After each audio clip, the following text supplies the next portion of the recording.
A very good day to everyone. This is Dr. Neha Khodke welcoming you for yet another session of Zomeo Classroom. Today, we are going to see a very interesting case of polycystic ovarian disorder with a slight twist. Let's have a look. What do you do when you are unable to extract a working mental picture in a case? Something to think about. This is the case of polycystic ovarian disorder. We see a 21-year-old girl, a second-year medical student, who came with complaints of irregular periods and unexplained weight gain since 6-7 months. She has developed few hairs on her chin, which alarmed her and her family. She consulted a gynecologist when she did not get her period for 2 months. The doctor said that she was suffering from hormonal imbalance. She was prescribed allopathic medicines for 21 days to regularize the menses. So when we say allopathic medicines, these were oral contraceptive pills which are usually prescribed in cases of amenorrhea without the cause of pregnancy. Now, what the OC pills usually do is that they are given for a cycle of 21 days, after which the pills are stopped. Usually within a period of 3 days, the girl gets withdrawal bleeding. Now remember, these are not periods. This is withdrawal bleeding. But in the allopathic domain, the OC pills are known or given to regularize menses. Now in the case of this girl, this was continued for 3 months. Every treatment of 21 days was followed by scanty withdrawal bleeding. After completing the 3-month course, she again started getting menses. However, they were still irregular and she continued to gain weight. As an interjection, let me put that even OC pills cause weight gain as a side effect because they are basically low doses of hormones. She was suggested to go in for an ultrasonogram. Now, if you look at this report of 5th February 2013, the impression is polycystic ovaries, multiple circular echolucent lesions seen in both ovaries with a size of 6 to 8 millimeters. She is now a frank case of PCOD. What now? After having a look at her report, her gynecologist suggested her to go in for metformin. Metformin is a common anti-diabetic drug which is also given along with the OC pills in cases of PCOD because a certain level of impaired glucose tolerance is seen in cases of polycystic ovaries as well. Being a medical student, she knew the implications of such medicines and she decided to go in for homeopathic treatment on her parents' advice. When we took a detailed history, this is what we saw. Her periods have been irregular since 6 months after her first MBBS or medical degree examination. Her last irregular menses came on 20th of January. Now, it is important that we take the history of her menses before the allopathic medicines were started. If you remember, when the medicines were started, when the allopathic OC pills were started, her withdrawal bleeding was scanty. But if you see her history before the medicines were started, the flow was profuse. Few clots, but mostly a watery discharge with occasional discharge of a few large membranes. Menses were always late. Now these are the concomitants that we see around her menses. Apart from the quality of the menses, the symptoms that are present before, during and after the menses are equally important to know what are the PQRS or characteristic symptoms of a patient. Before menses, she had a leukorrhea 7 to 10 days prior with pain in abdomen and occasional headache. During menses, although there was no pain, there was a severe weakness with an exhausted feeling all the time. And after menses, there were no specific complaints. Her other symptoms: weight gain. Again, a common symptom seen in PCOD. She has gained 7 kgs in the past 5 to 6 months. Her appetite is not very good since she has become conscious of the weight gain. There is a constant bitter taste in the mouth. Now, when we say that she has a bitter taste, this is a very peculiar symptom, but we first need to identify whether this is a side effect of the OC pills that she was taking. So we checked on the side effects and we saw that bitter taste is not there or it is not listed. So this is a symptom which is peculiar to her only and unexplained by even other symptoms or causes like GERD or symptoms of epigastric or retrosternal burning. There was nothing of such kind. It's getting really interesting, isn't it? And I hope that you are noting down what you feel are the characteristics in this case. Looking now again, she loves salty and tangy foods. There is an aggravation from eating meat and drinking milk, which causes body ache, itching on the skin, and loose motions. Bowels are not regular, hard and difficult stool since 6 months. Perspiration is profuse and all over the body. Thermally, she was found to be a chilly patient. She likes to sleep till late in the morning, as she has noticed that all her problems increase in the morning, like heaviness in the head, body ache, and abdominal discomfort. She also mentioned that if she takes a bath in the morning, her whole day will be spoiled. She gets headache and cannot concentrate in her study. So she prefers to take bath at night, or sometimes she does not even bathe.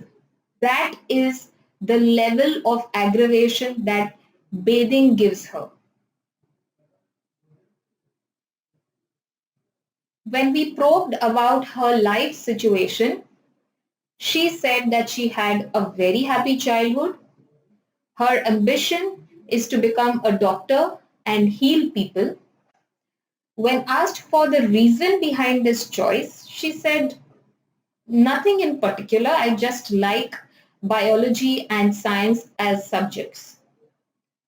No specific fears, only mildly anxious about my complaints, mildly stressed before the examination, which she said is very natural, and she has not faced any major stressful situations before.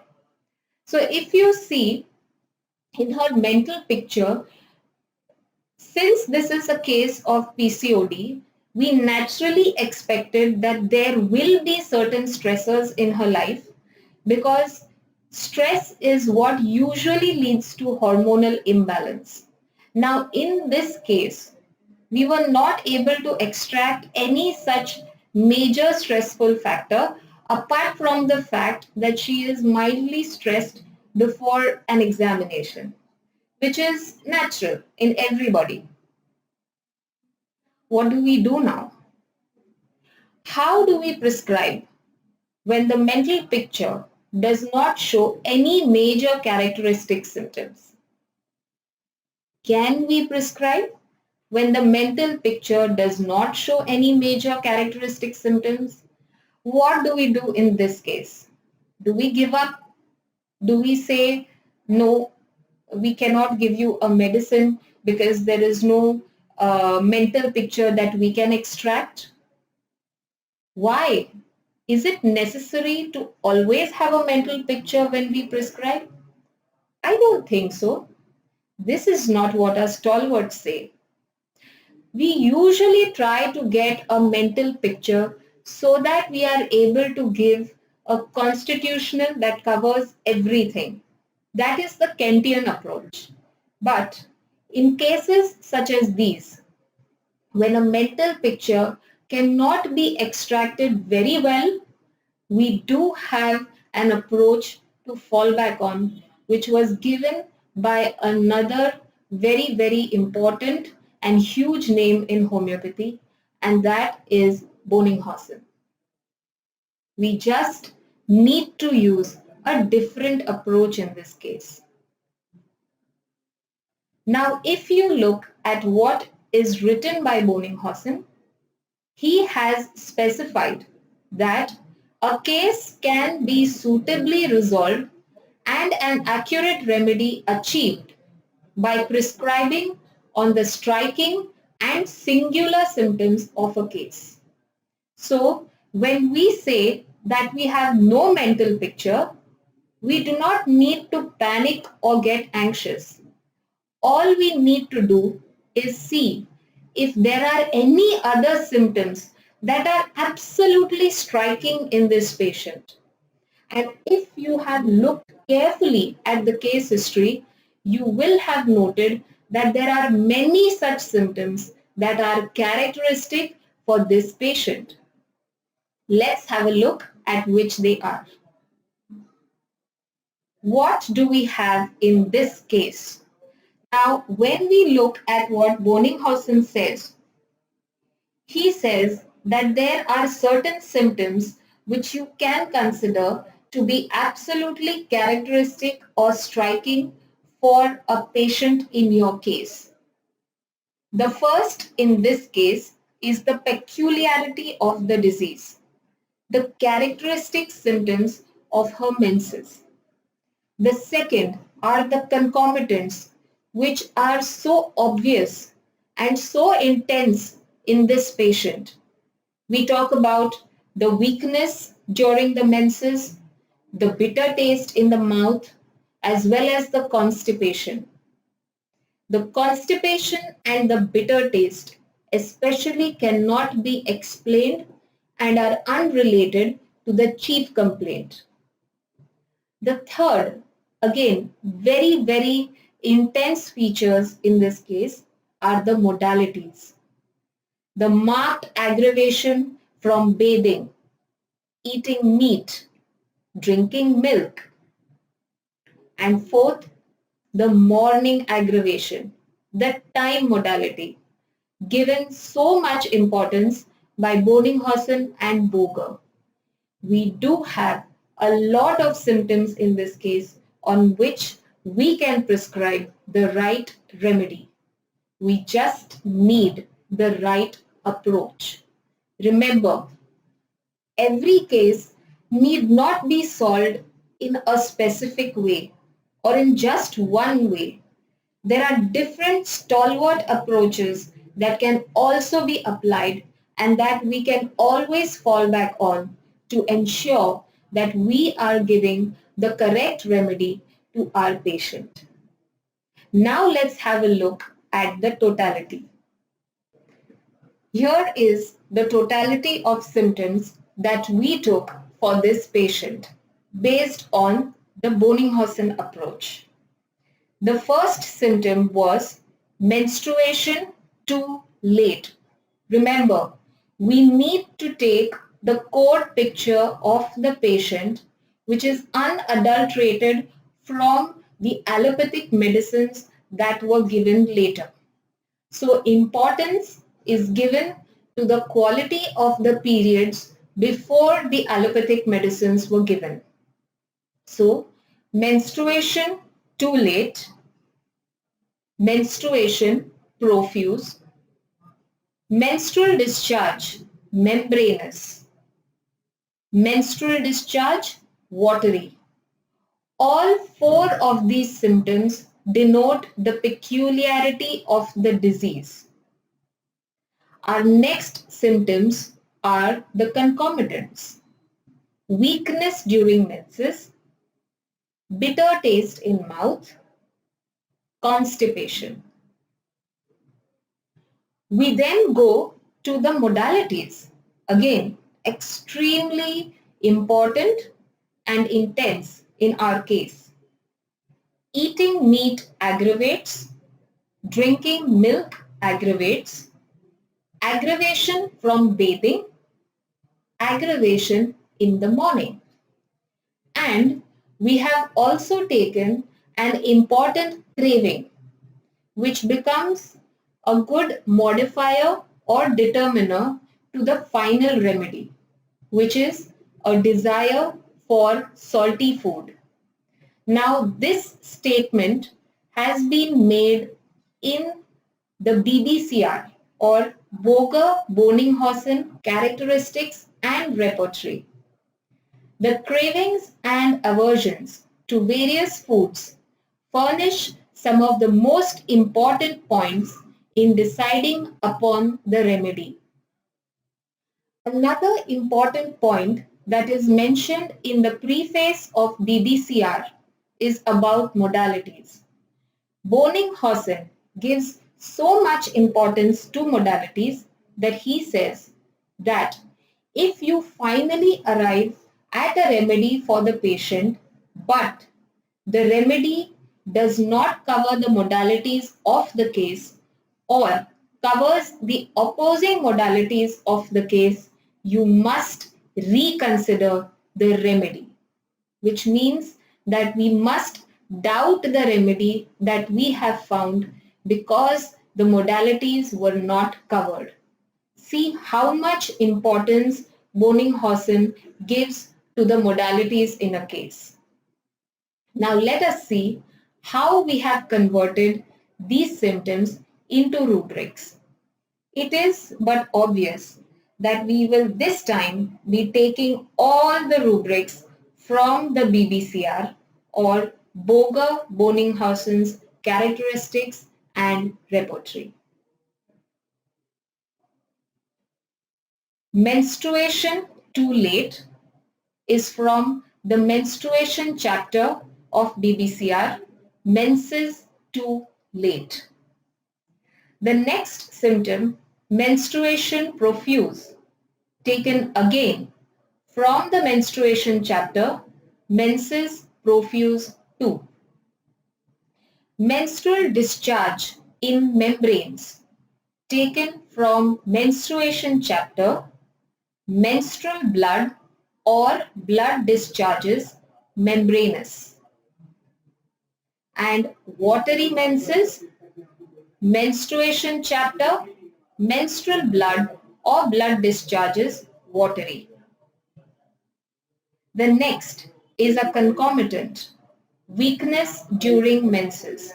Again, taken from the menstruation chapter, concomitants during menses, generalities, weakness.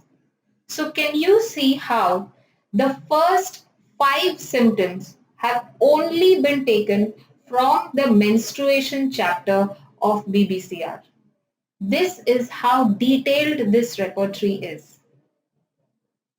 The next symptom, bitter taste in mouth, taken from the taste chapter of BBCR, taste bitter.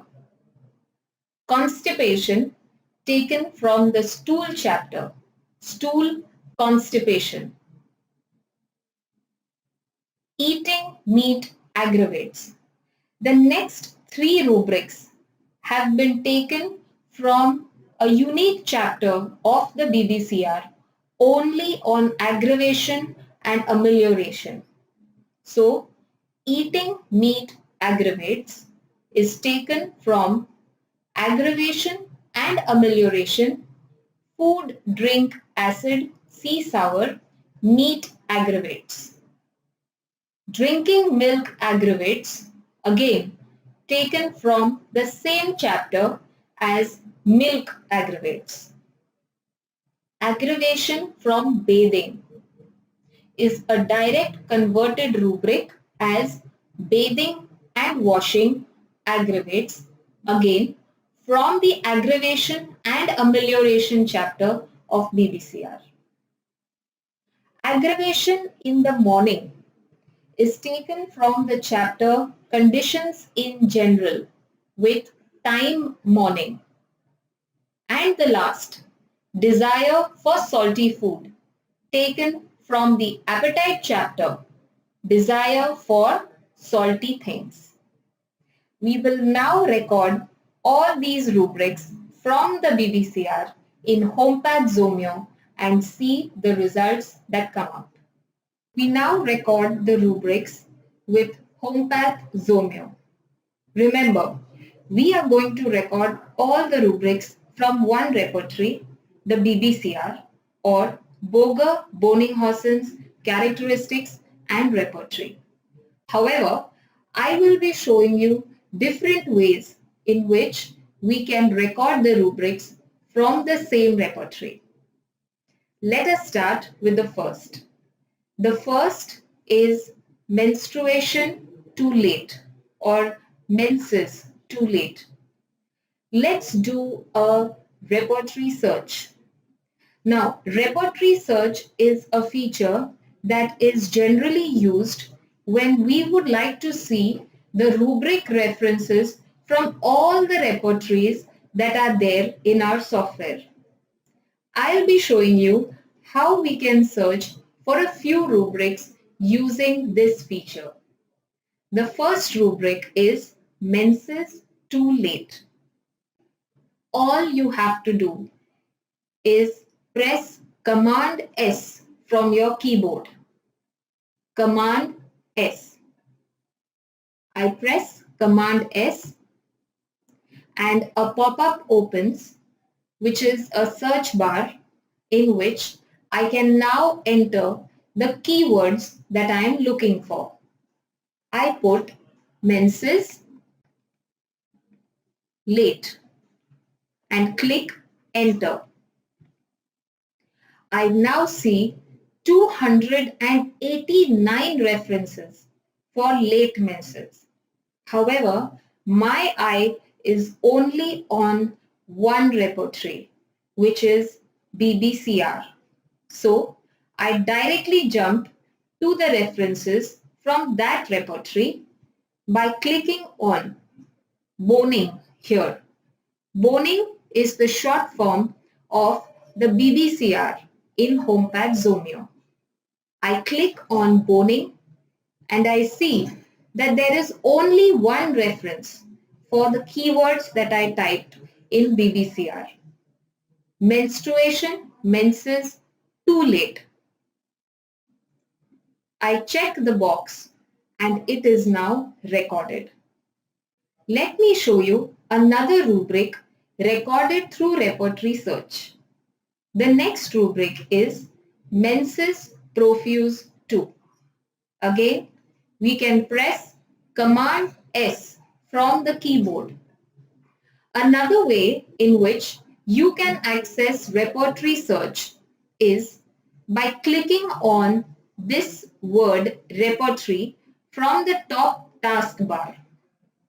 When I click on it, the drop-down that opens shows me an option for repertory search. I click on it and the same pop-up opens.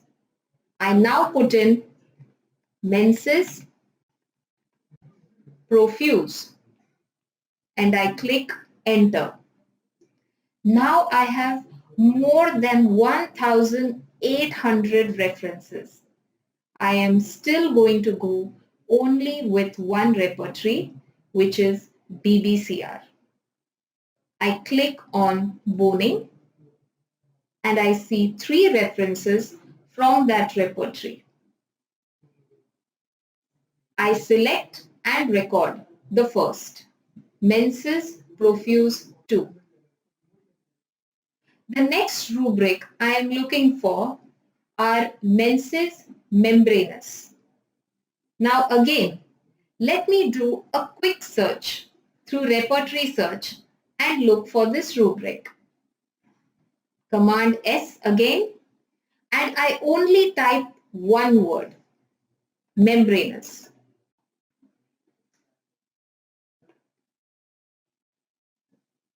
Enter, and now I see the references for membranous. Clicking on my hero repertory, BBCR, I see my reference here. Menstruation, menstrual blood or blood discharges membranous. I click on it.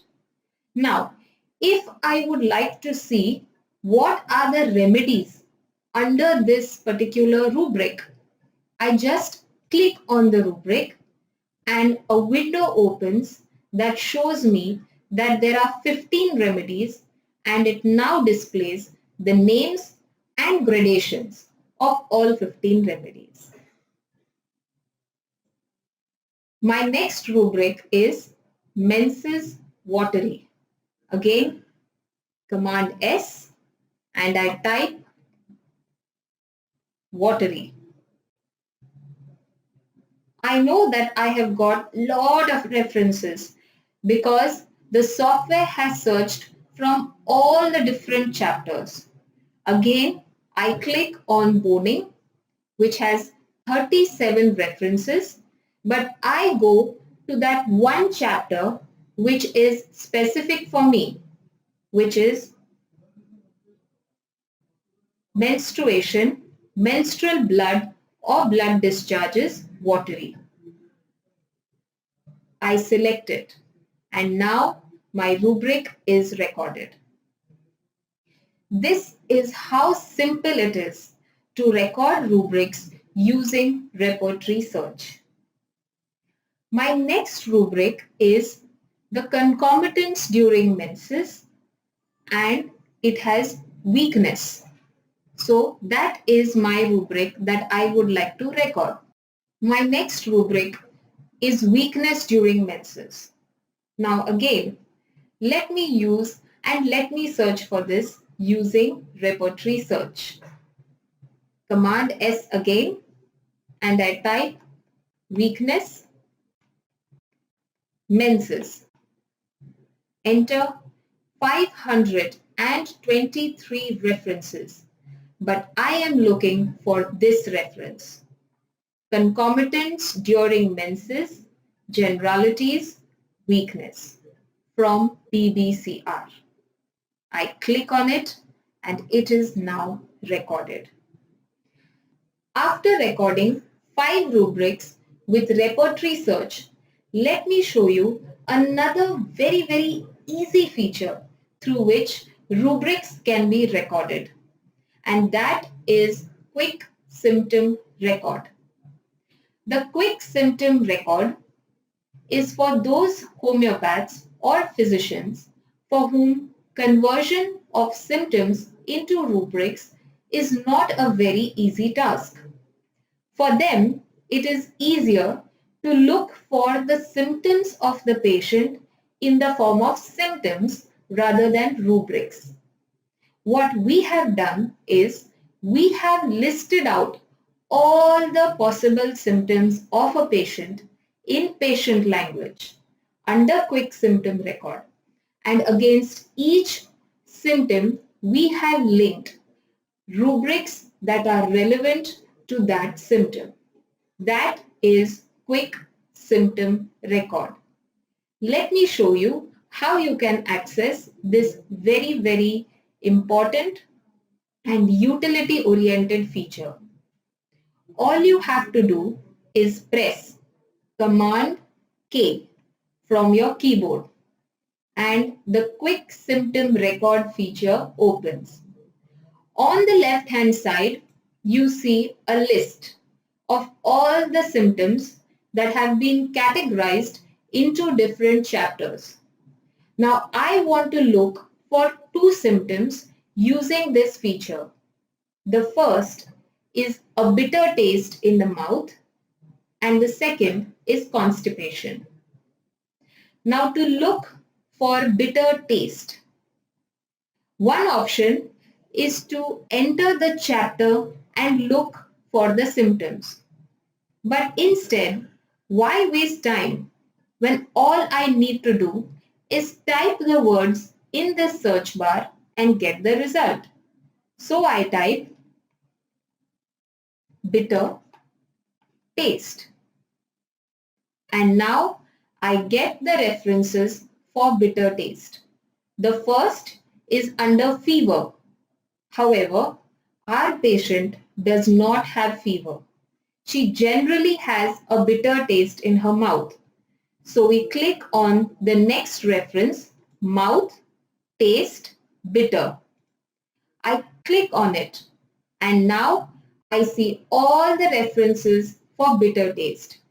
I select the reference from BBCR, which is taste bitter. I check the box and this rubric is now recorded. The next rubric that we record is constipation. Again, all you need to do is just type here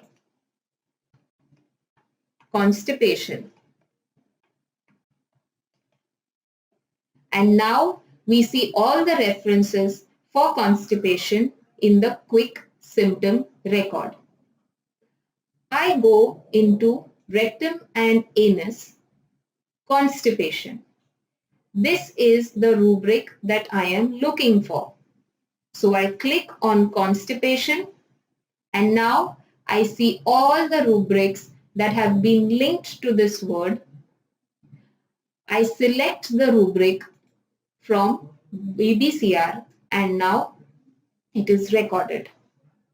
Let me show you two more symptoms recorded using quick symptom record. It's living up to its name by being a very quick feature. The next is an aggravation from meat. So all I need to do is just type in meat. And now I see the different options. I see aggravation, aversion, and desire for meat. What I am looking for is an aggravation from meat, which is already selected and the rubrics already displayed. I select the rubric from BBCR, which is the second in the list. The rubric is now recorded. And now the last symptom that I would like to show using the quick symptom record is aggravation from milk. So I type in milk. And now I see all the references for milk. I take the first one, which is aggravation from milk, and under this I see the third rubric, which is from BBCR, aggravation and amelioration, food and drink, milk aggravates. I check the box and the rubric is recorded. Isn't this very, very simple? And now I will show you the final way in which we can record rubrics, and that is the classic way. From entering into the chapter of that particular repertory, we look for the rubric and we record it. So the next rubric that needs to be recorded is an aggravation from bathing. Let us go first to the repertories.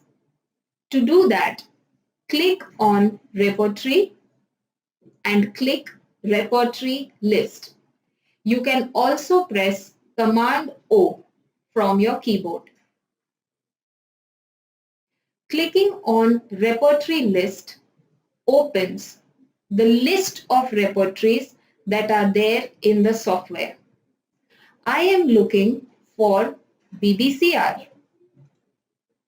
This is the repertory that I am looking for. I click on Boning and it opens up all the chapters that are there in BBCR. The chapter I am looking for is aggravation and amelioration. Now, if I don't want to scroll down, it is completely alright and understandable. All you need to do then is in this search bar, you type AGGRA and it directly jumps to the chapter that you're looking for. The chapter we want is aggravation and amelioration, which is selected and opened here. Now the rubric we are looking for is an aggravation from bathing. So just start typing. We type bathing and now you see the rubric search results that come up. This is the rubric we are looking for, bathing and washing aggravates. Now, you can either record the rubric from here itself, or if you would like to see the remedies under it, just click on the rubric and you will jump to that rubric in the aggravation and amelioration chapter. You can record the rubric from here as well, which we are going to do right now. That's it.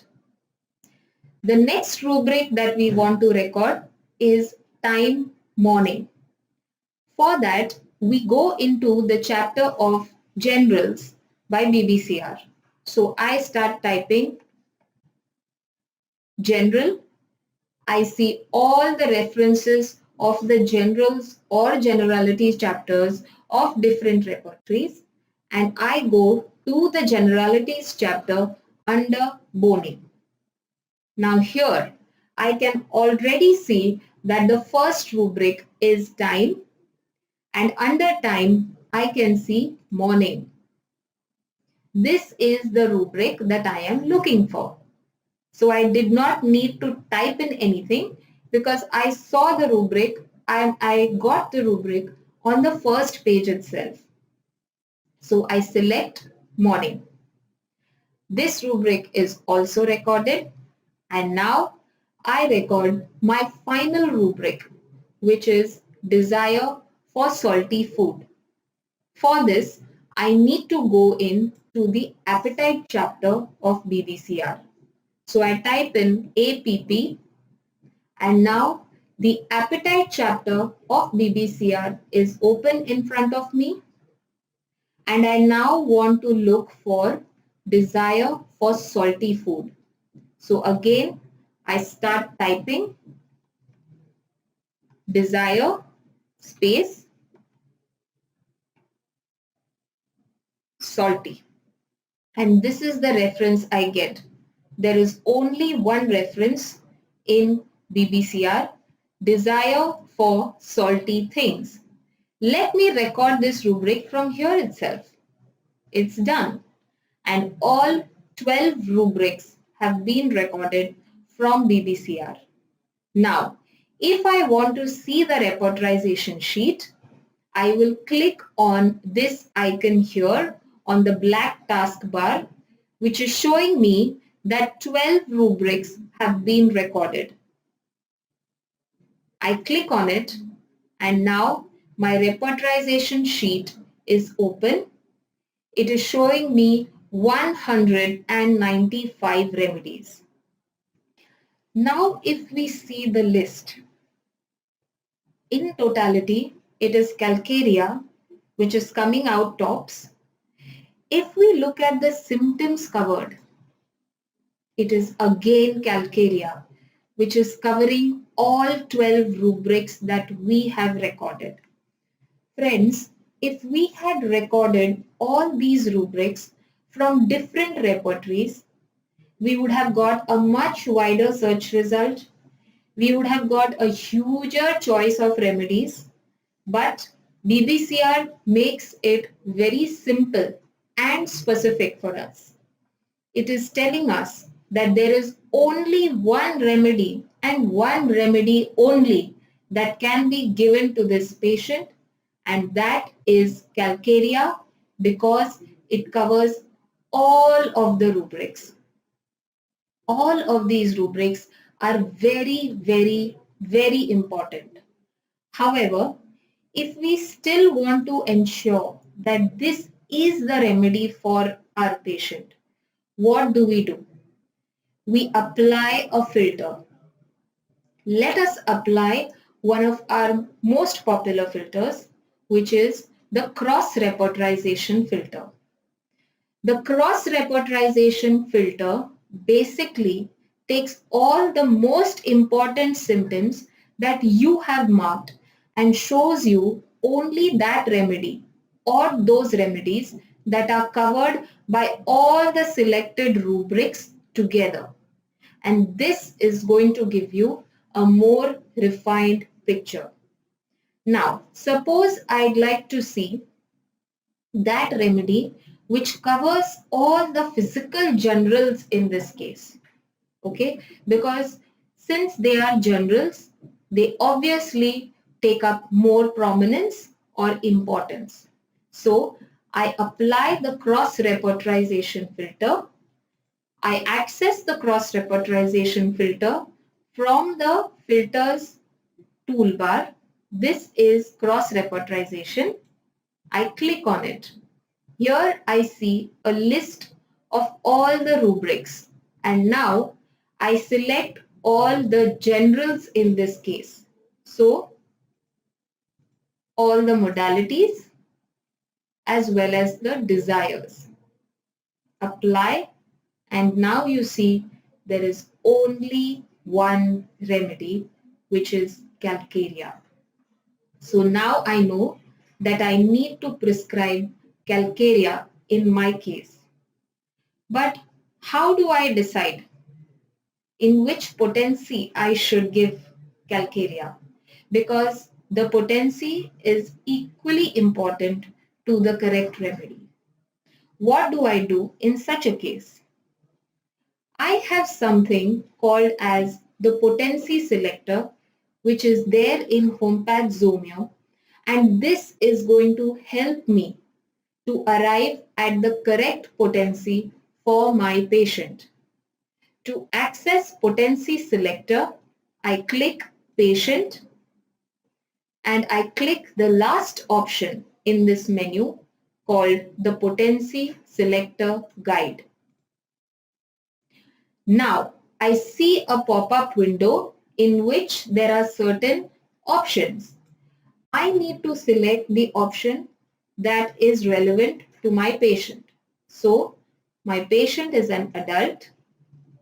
She has average sensitivity. Her vitality is normal. Okay. I have filled all parameters here. So I go to the next page. My drug is a mineral. Calcarea is a mineral. The drug type is chronic. Okay. I go to the next page again. Now I see the disease stage. the disease stage is chronic, and I select the dominant as well as the fundamental miasms of psychotic, because there are cysts that are involved, and that is why this is a psychotic miasmatic evolution. And now I click on what are the predominant symptoms, particulars.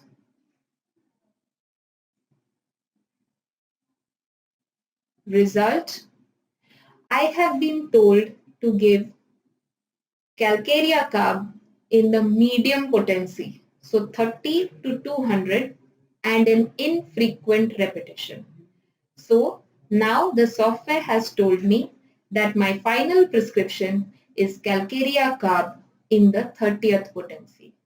And this is what we prescribed for the patient. So the treatment that she was given was calcarea carb 30, one dose per week at bedtime from the 5th day of her menses. The advice that she was given. It is very important, apart from the remedy that we give, that we also impart certain lifestyle modifications and dietary advice to the patient, because in them lie the maintaining causes of the disease. So this was the advice that was given. Brisk walking 5 days a week for 45 minutes. Dietary modifications to cut down on processed and fried foods, restrict dairy, have more of whole grains in the food, to completely avoid refined flour and refined oil usage, to have the last meal of the day before 9 p.m., to eat smaller meals every 3 hours instead of large meals infrequently, because this helps to rev up the metabolism and help in weight loss. To increase intake of fresh fruit and vegetables. Her follow-up, she got her menses on the 28th of March, 3 days, scanty flow, weakness during menses, not as severe, leukorrhea, and a weight loss of 1.5 kgs noted. The prescription was repeated. In the follow-up on the 1st of May, menses hadn't appeared yet. Morning aggravation was still there. However, she lost a further 2 kgs of weight. The same prescription was continued. 13 days later, she called up at the clinic that she had got her menses on the 13th of May, weakness not as severe as before, leukorrhea present before menses. On the 28th of June, when she came for her next follow-up, she had got her periods on the 23rd of June, flow 3 days, moderate, few clots, but the weakness was reducing and the leukorrhea was better.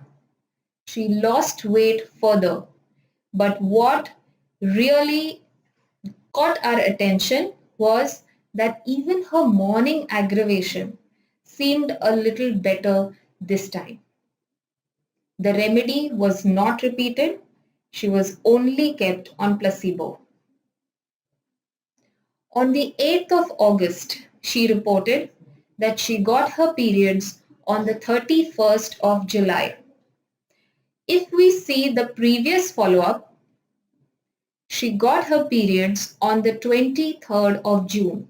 So what we are seeing is that the gap between one period to the next was slowly normalizing.